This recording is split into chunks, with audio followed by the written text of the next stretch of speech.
This is VOA News. I'm Marissa Melton. U.S. Immigration and Customs Enforcement agents launched a nationwide operation Sunday aimed at arresting immigrants in the country who are facing deportation. ICE says its agents are targeting mostly immigrants who are considered dangerous. New York City, Chicago, and Los Angeles were among the cities expecting to see raids on Sunday. New York City Council member Carlos Menchaca says the ICE enforcement has affected the community. Summer weekend. The streets have been more quiet. The kind of community spaces like at the markets have been less frequented this weekend, so people are afraid.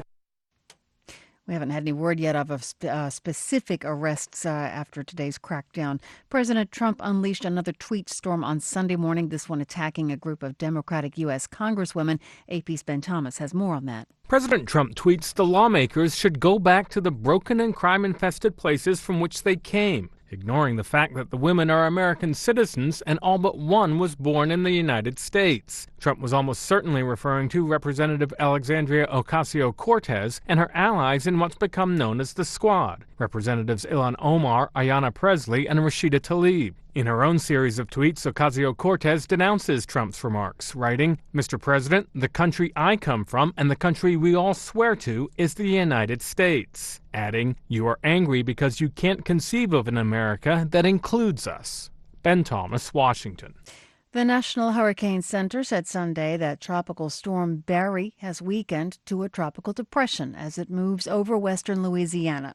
But rain is expected to continue through Monday. Flooding rains are considered the primary threat from the slow-moving storm. Some areas have received as much as 50 centimeters of rain. Both the governor and President Trump have declared a state of emergency for Louisiana.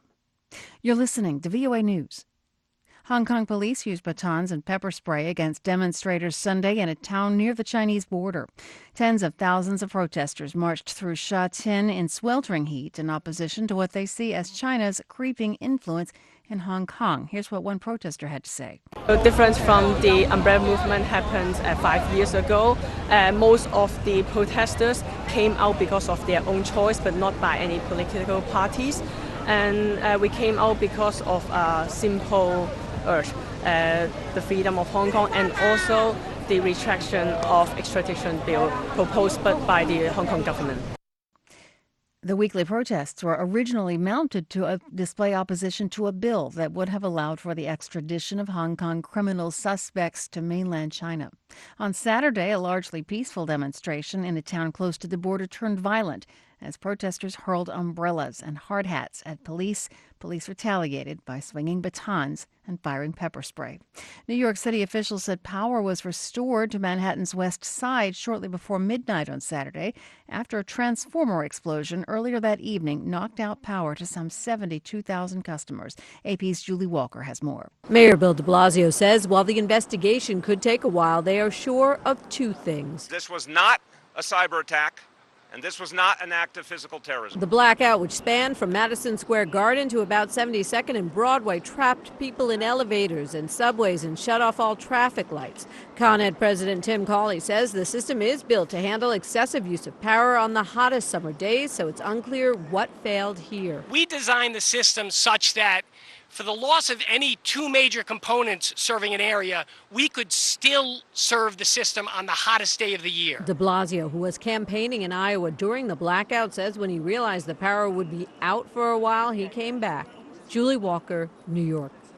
Researchers have found that a healthy lifestyle offsets the genetic risk of developing Alzheimer's or other forms of dementia.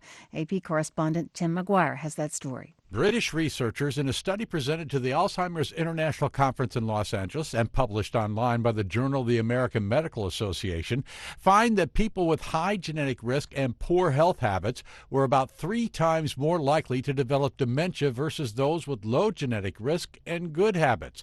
They also found, regardless of how much genetic risk someone has, a good diet, adequate exercise, limiting alcohol, and not smoking made dementia less likely.